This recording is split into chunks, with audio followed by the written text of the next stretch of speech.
Welcome to JH. Today, I'll demonstrate how to flatten PDF layers with Adobe Acrobat Pro DC.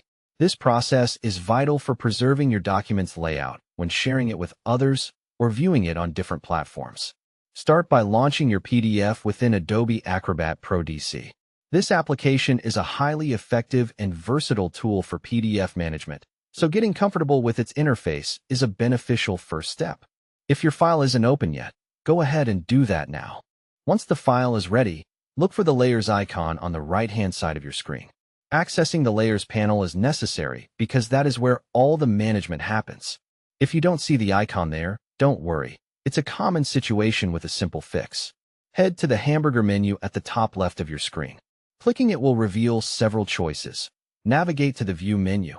Select Show, Hide, then Side Panels, and finally choose Layers.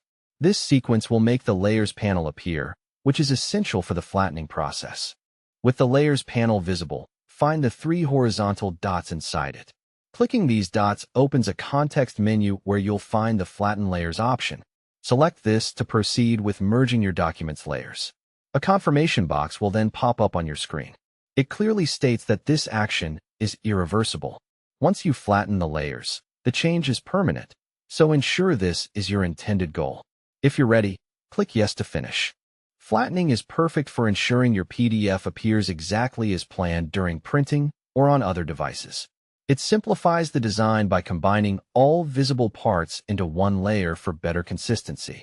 Just keep in mind that this cannot be reversed. It's always smart to save an unflattened backup if you might need to edit individual layers later. Hopefully, these instructions help you master layer management in Adobe Acrobat Pro DC. Thanks for joining me, and keep refining your PDF skills.